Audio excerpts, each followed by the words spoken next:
আজকে আমাদের পাঠ্য বিষয় রূপনারায়ণের কোলে।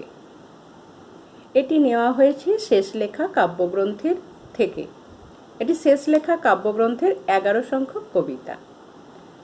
ওখানে 15 সংখ্যক কবিতা আছে, 15টা কবিতা আছে, তার 11 নম্বর কবিতাটা হচ্ছে রূপনারায়ণের কোলে। এটা লেখা হয়েছে 1941 খ্রিস্টাব্দের 13ই মে, রাত্রি ঠিক 3:15। তার মৃত্যুর ঠিক 3 মাস আগে কবিতাটা লেখা হয়েছিল। তিনি মারা গেছেন 1941 খ্রিস্টাব্দের 7ই আগস্ট, আর এটা লেখা হয়েছে 1941 খ্রিস্টাব্দের 13ই মে। তিনি তখন রোগশয্যায়। কবিকে আনা হয়েছে কালিম্পং থেকে শান্তিনিকেতনে। তিনি আছেন উদয়ন গৃহে। সেই সময় কবির কখনো জ্ঞান আসছে, কখনো তিনি অজ্ঞান হয়ে আছেন। যখনই তিনি তার জ্ঞান হতো, তখনই তিনি মুখে মুখে কবিতা বলতেন। তার পাশে যারা থাকতো সেই কবিতাগুলোকে লিখে নিত। সেইভাবে একদিন তিনি 3:15 মুখে মুখে এই কবিতাটা বলেছিলেন। তার পাশে যে ছিল সে লিখেছিল। তখন কবিতাটি কমপ্লিট হয়নি। পরের দিন সকালবেলা রানীচন্দ এই কবিতাটি লিখেছিলেন। এটি প্রথম প্রকাশিত হয়েছিল 1941 সালে আষাঢ় মাসে জয়শ্রী পত্রিকায়। তখন তার নাম ছিল কঠিনেরে ভালোবাসিলাম, এবং পরবর্তীকালে ভাদ্র মাসে শেষ লেখা কাব্যগ্রন্থে এটি 11 সংখ্যক কবিতা হিসাবে প্রকাশিত হয়। শেষ লেখা কাব্যগ্রন্থের কোনো কবিতার নামকরণ ছিল না। তার মৃত্যুর 1 বৎসর পরে কাব্যগ্রন্থটা প্রকাশ হয়েছিল। এই রূপনারায়ণের কোলে এটি কবিতাটির প্রথম লাইন অনুসারে পর্ষদ থেকে নামকরণ করা হয়েছে। এখন প্রশ্ন হচ্ছে, রূপনারায়ণ কি?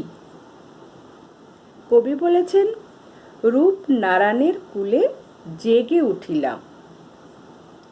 এই রূপনারায়ণ হচ্ছে রূপনারায়ণ নদী, যেটি ছোটনাগপুরে ধলেশ্বরী নামে সৃষ্টি হয়েছে। পরবর্তীকালে মেদিনীপুরের ঘাটালের কাছে শিলাই নদীর সঙ্গে মিলিত হয়ে রূপনারায়ণ নামে গাদিয়াড়ার কাছে হুগলি নদীতে পড়েছে। নদী যেমন গতিশীল, আমাদের জীবনটাও গতিশীল। তো এখানে তাই নদীর সঙ্গে জীবনের তুলনা করেছেন কবি। কিন্তু এখানে রূপনারায়ণ বলতে রূপনারায়ণ নদীকে বোঝাননি। রূপ হচ্ছে এই রূপ সৌন্দর্যময়, নারায়ণ হচ্ছে জগৎ। এই রূপ সৌন্দর্যময় জগতের কূলে তিনি জেগে উঠেছেন। প্রথমেই বলেছি, কবিতাটা লেখা হয়েছে তার ঠিক মৃত্যুর 3 মাস আগে। কখনো তার জ্ঞান আসছে, কখনো তিনি অজ্ঞান হয়ে আছেন। আর সময়টা রাত্রি 3:15, যখন আলো আঁধারি খেলা। কবি যেন জীবনের শেষ প্রান্তে পৌঁছে এই রূপময় জগতে নিজেকে উপলব্ধি করছেন। জেগে উঠিলাম মানে তিনি নিজেকে উপলব্ধি করছেন এই রূপময় জগতে জেগে উঠে। তিনি সারা জীবন কি পেয়েছেন, কি পাননি, তার যেন তিনি অনুসন্ধান করছেন। জানিলাম এ জগৎ স্বপ্ন নয়। তিনি জীবনের প্রান্তসীমায় পৌঁছে অনুভব করছেন যে এই জগৎটা স্বপ্ন নয়। স্বপ্ন হচ্ছে আমরা আনন্দের স্বপ্ন দেখি, সেখানে যা কিছু অবাস্তব, আমাদের মনের চাওয়া পাওয়ার সেটা আনন্দময় রূপ প্রকাশ পায় স্বপ্নের মধ্যে। কিন্তু তিনি বলছেন এ জগৎটা ওই স্বপ্ন নয়। রক্তের অক্ষরে দেখিলাম আপনার রূপ, মানে আমার পরিচয় আমি পেলাম রক্তের অক্ষরে। কারণ আমাদের জীবনটা চলার পথে নানা ঘাত প্রতিঘাতে রক্তাক্ত হয়ে ওঠে। কবির জীবনেও নানা ঘাত প্রতিঘাত এসেছে। তো সেই জন্য তিনি বলছেন নিজেকে আমি চিনতে পারলাম, আমার রূপটাকে আমি দেখলাম রক্তের অক্ষরে, রক্তাক্ত অক্ষরে, দুঃখের মধ্য দিয়ে। চিনিলাম আপনারে আঘাতে আঘাতে বেদনায় বেদনায়। আমরা কবির জীবন থেকে জানতে পারি ছোটবেলায় তিনি মাকে হারিয়েছেন, পরবর্তীকালে তার প্রিয় বৌঠানকে হারিয়েছেন,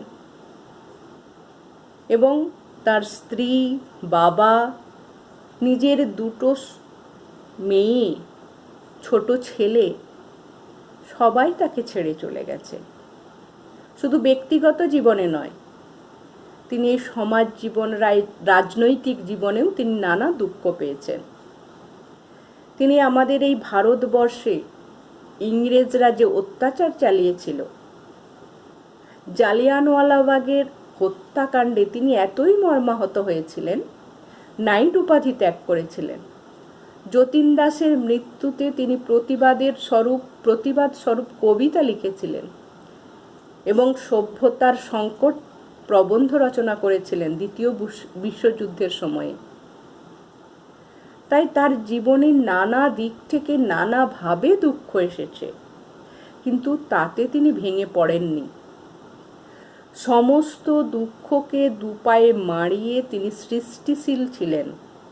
তার কবিতার মধ্যে, গানের মধ্যে, বিভিন্ন প্রবন্ধের মধ্যে, গল্প, উপন্যাস, ভ্রমণ কাহিনী, সমস্ত ক্ষেত্রেই তিনি তার অভিজ্ঞতাকে সঞ্চার করেছেন, তার সমস্ত কিছুকে প্রকাশ করেছেন। তাই তিনি বলছেন আপনারে চিনিলাম আঘাতে আঘাতে বেদনায় বেদনায়। তিনি দুঃখ সুরটাকে তার গানের মধ্যে রূপ দিয়েছেন, কবিতার মধ্যে রূপ দিয়েছেন। সত্য যে কঠিন, কঠিনেরে ভালোবাসিলাম। আমাদের এই জগৎটা সত্য, এই দুঃখটা সত্য। তিনি সেই সত্যকে কঠিন জেনেও তিনি ভালোবেসেছিলেন। সে কখনো করেনি বঞ্চনা, এই সত্য কখনো বঞ্চনা করে না। জীবনে যত দুঃখ আসুক, যত কষ্ট আসুক, তিনি কোনো কিছুতেই ভেঙে পড়েননি। জীবনের শেষ দিন পর্যন্ত তিনি সৃষ্টিশীল ছিলেন। তার যা কিছু বেদনা তাকেই আনন্দরূপ দিয়েছেন তিনি কবিতার মাধ্যমে। আমৃত্যু দুঃখের তপস্যা এ জীবন, যতদিন বাঁচব মৃত্যুর আগের দিন পর্যন্ত এই আমাদের জীবনটা হচ্ছে দুঃখের তপস্যা। আমাদের চাওয়া পাওয়ার যে দোলাচল আছে, না পাওয়ার বেদনা আছে, তারই তপস্যা হচ্ছে এ জীবন। আমরা যদি কিছু পেয়ে যাই তাহলে আমরা থেমে যাব, আর যেটা না পাই তার জন্যেই আমরা উদ্গ্রীব হয়ে থাকি। তাই তিনি বলেছেন আমাদের সারা জীবনটা হচ্ছে দুঃখের তপস্যা। সত্যের দারুণ মূল্য লাভ করিবারে মৃত্যুতে সকল দেনা শোধ করে দিতে। এই যে দুঃখ বেদনা তিনি তার সৃষ্টির মধ্যে দিয়ে প্রকাশ করেছেন। তিনি হেরে যাননি কারো কাছে। সেই দুঃখ বেদনাকে সঙ্গীতময় করে, আনন্দময় করে প্রকাশ করেছেন। তো সেই সত্যের মূল্যটাকে তিনি তার জীবনে গ্রহণ করেছেন, দুঃখটাকে গ্রহণ করেছেন, এবং মৃত্যুর পরে তার সৃষ্টি কিন্তু আজও রয়ে গেছে। তাই জীবনের যে চাওয়া পাওয়া, বিভিন্ন বেদনা, কষ্ট, সেইগুলো যেন তার সৃষ্টির মধ্যে দিয়ে প্রকাশ করে গেছেন। মৃত্যু তার শরীরটাকে কেড়ে নিয়েছে, কিন্তু তার সৃষ্টি আজও রয়ে গেছে। তিনি যেন তার জীবনের সব দেনা এইখানে সৃষ্টির মধ্যে দিয়েই শোধ করে গেছেন।